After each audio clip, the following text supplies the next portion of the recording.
दोस्तों SSC GD की vacancy आ चुकी हैं और इसका एग्जाम भी बहुत जल्द हो जाएगा। बहुत ज़्यादा समय आपके पास नहीं है। देखिए, अगर आप यूपी पुलिस की पहले से तैयारी कर रहे हैं तो ये आपके लिए बहुत बेनिफिशियल होगा, क्योंकि इसका जो सिलेबस है सेम टू सेम लगभग मैं कह रहा हूँ बहुत ज़्यादा मिलता जुलता है यूपी पुलिस से। तो आप अगर यूपी पुलिस की तैयारी कर रहे हैं तो बहुत आसानी से आप एसएससी जीडी का एग्जाम निकाल पाएंगे। मैं मानता हूं कि एसएससी जीडी का जो एग्जाम है, जो लेवल है, वो यूपी कांस्टेबल से भी लो है, तो आप बहुत आसानी से उसको निकाल लेंगे। अब आपको किस तरीके से पढ़ना है एसएससी जीडी को पास करने के लिए, देखिए मेरा मानना यह है कि हर एग्जाम को पास करने का एक अलग तरीका होता है। अगर मैं यूपीएससी का एग्जाम को पास करना है तो उसका एक अलग तरीका होता है। अगर मुझे एसएससी जीडी का करना है तो उसका अलग तरीका होता है। यूपीएसआई का करना होता है तो उसका एक अलग तरीका होता है। तो आप पहले तो ये मान के चलिए कि मुझे एसएससी जीडी के तरीके से पढ़ना है। इसमें बहुत ज़्यादा आपको पढ़ने की जरूरत नहीं है, क्योंकि इसका बहुत ज़्यादा लेवल को नहीं आता है इसका क्वेश्चन पेपर्स का। देखिए, इसमें दो जो सब्जेक्ट हैं उसमें प्रॉब्लम होती है स्टूडेंट्स को, दो तो हो जाते हैं मोस्टली, जीएस और कुछ लोगों को गणित में यानी कि मैथ में प्रॉब्लम होती है। बाकी रीजनिंग और हिंदी तो मोस्टली लोग कर लेते हैं। अब मैं आपको बताऊंगा कि इनको कैसे आप स्ट्रॉन्ग कर सकते हैं। देखिए, अगर आप सही तरीके से पढ़ेंगे, आप ऐसे नहीं कि बुक उठाए और पढ़ना शुरू कर दिया, या फिर आपको बहुत सारी चीज़ें ऐसी हैं जो आपको ऐड ऑन करनी पड़ेंगी अपनी पढ़ाई में। केवल पढ़ने से काम नहीं चलेगा, आपको पता होना चाहिए कि हमें कौन सी बुक पढ़नी चाहिए या फिर क्या पढ़ना चाहिए। सबसे पहले तो मेरे हिसाब से आप सब लोग लास्ट ईयर के क्वेश्चन पेपर्स उठाइए, ठीक है, ये बहुत इंपॉर्टेंट है। उससे आपको क्या बेनिफिट होगा, आपको पता चलेगा कि मैं कितने पाने में, उसका क्वेश्चन पेपर्स उठा करके उसको सोल्व कीजिए। सोल्व करने के बाद आपको देखिए मेरे कितने नंबर इसमें आए हैं, फिर आपको पता चलेगा कि मेरी तैयारी कितनी है और मुझे कितनी और तैयारी आगे करनी है। जब आपको ये पता चल जाएगा, फिर आप उस हिसाब से अपनी तैयारी को इंप्रूव कर सकते हैं, बढ़ा सकते हैं। आपको ये जानना सबसे पहले जरूरी है, ठीक है। शॉर्ट पेपर्स या फिर जो लास्ट ईयर क्वेश्चन पेपर्स है वो उठाइए, उसको करिए। अब जो दो सब्जेक्ट हैं जीएस और मैथ, उसके लिए आपको स्ट्रॉन्ग करने का एक तरीका बताता हूँ, बेस्ट तरीका। देखिए, अगर आपको मैथ स्ट्रॉन्ग करना है तो मैथ को केवल एक ही चीज स्ट्रॉन्ग कर सकती है। मैथ को स्ट्रॉन्ग करने की कोई दवा नहीं आती कि आपको दवा दे दी और आपने मैथ स्ट्रॉन्ग कर लिया। उसके लिए आपको केवल और केवल आपकी प्रैक्टिस ही मैथ को स्ट्रॉन्ग कर सकती है। अगर आप ये सोचते हैं कि मैं 10 दिन में मैथ स्ट्रॉन्ग कर लूं, एक बार पढ़ने पे मैथ स्ट्रॉन्ग हो जाएगा, नहीं। मैथ स्ट्रॉन्ग होता है आपकी जो बुक है ना, आप उसको बार बार जब रिवाइज करते हैं तो आपका मैथ अपने आप स्ट्रॉन्ग हो जाता है। बहुत सारी बुक का भंडार मत रखिए, मैथ की केवल एक बुक रखिए, केवल एक बुक। मैंने केवल एक बुक से लगभग 6 से 7 एग्जाम निकाले हैं, केवल एक बुक से, ठीक है। तो मैथ की केवल एक बुक रखिए, उसी को बार बार रिवाइज करते जाइए और आप देखिएगा कि आप में बहुत ज़्यादा इंप्रूवमेंट हो गया है।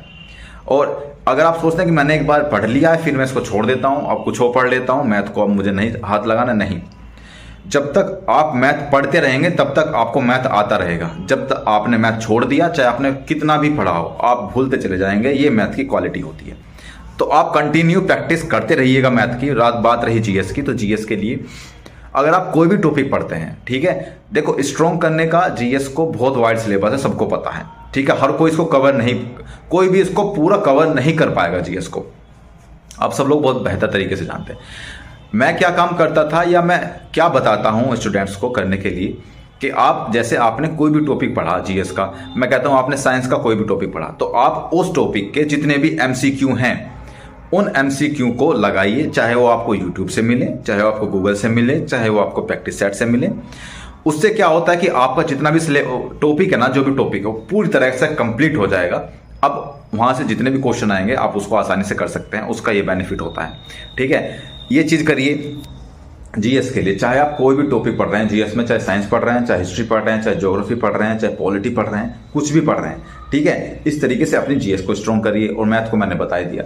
अगर आपने ये दो चीज स्ट्रॉन्ग कर ली तो मानकर चलिए कि आपका सिलेक्शन कोई रोक नहीं पाएगा, क्योंकि हिंदी और रीजनिंग में लगभग बच्चे सेम ही क्वेश्चन करते हैं। एक तो क्वेश्चन किसी का ऊपर किसी का नीचे हो जाता है, लेकिन हिंदी और रीजनिंग को आप ये नहीं कह सकते कि हम दूसरे लोगों से आप कम नहीं करेंगे। अगर आपने दूसरे लोगों से हिंदी और रीजनिंग में नंबर कम लेकर आए तो आपकी संभावना उतनी ही घट जाती है सिलेक्शन लेने की। मैक्सिमम से मैक्सिमम क्वेश्चन करने हैं आपको हिंदी में और रीजनिंग में। और देखिए जीएस में तो आप सब लोग जानते ही हैं क्या हाल होता है सभी बच्चों का, लेकिन मैथ को आपको स्ट्रॉन्ग करना है और मैथ में अच्छे नंबर लेकर आने हैं। आपका सिलेक्शन कोई रोक नहीं पाएगा। मैं फिर से बता रहा हूं, अभी तक आपके एग्जाम से 1 महीने पहले तक आप खूब पढ़िए, जो भी आपको पढ़ना है वो पढ़िए। कुछ नया पढ़िए, कुछ पुराना पढ़िए, खूब पढ़िए, लेकिन 1 महीने के बाद जब आपका एग्जाम होना होगा उसका 1 महीने पहले आपको केवल और केवल प्रैक्टिस लगाने हैं।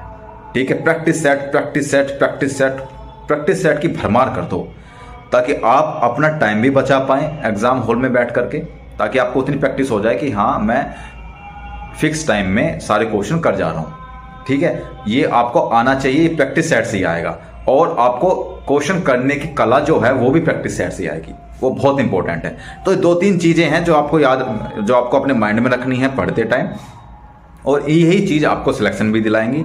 जिसका सिलेक्शन होता है वो कोई बाहर के प्राणी नहीं होते हैं, वो भी आपकी तरह पढ़ते हैं, आप ही की बुक से पढ़ते हैं, जिस बुक से आप पढ़ रहे हैं वहीं से पढ़ते हैं। लेकिन क्या होता है कि उनका पढ़ने का तरीका अलग होता है, वो सिस्टमैटिक वे से पढ़ते हैं। जैसे मैंने बताया, सबसे पहले तो सॉल्व पेपर्स उठाएंगे, जिनका सिलेक्शन होता है उनकी बात कर रहा हूं मैं।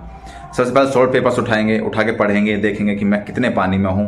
ठीक है, मुझे और क्या पढ़ना है, किस सब्जेक्ट से ज़्यादा क्वेश्चन आ रहे हैं, कौन से टॉपिक से ज़्यादा क्वेश्चन आ रहे हैं, अपना एनालिसिस करते हैं वो। फिर उसके बाद अपनी कमियों पर ध्यान देते हैं कि मैं किस चीज़ में, किस सब्जेक्ट में वीक हूँ। ठीक है, मुझसे किस टॉपिक पे क्वेश्चन नहीं हो पा रहे हैं, उस टॉपिक को और स्ट्रॉन्ग करते हैं। तो इस तरीके से वो आगे बढ़ते हैं स्टेप बाय स्टेप। ऐसे नहीं कि आपने पहले स्टेप पे सीढ़ी पे पैर रखा फिर 5वीं पे रखोगे तो गिरोगी, ऑब्वियसली बात है। Step by step, series by series ऐसे चलते रहो, आपका सिलेक्शन हो जाएगा। बहुत बड़ा एग्जाम नहीं होता है, बहुत अच्छा लेवल नहीं होता है, एग्जाम तो बड़ा है सभी के लिए। ठीक है, तो पढ़ते रहिए दोस्तों, आगे बढ़ते रहिए और आपका सिलेक्शन निश्चित है, अगर आपने एक सफल, अच्छे और सही दिशा में मेहनत कर ली है तो। मिलते हैं अगली वीडियो में, तब तक के लिए जय।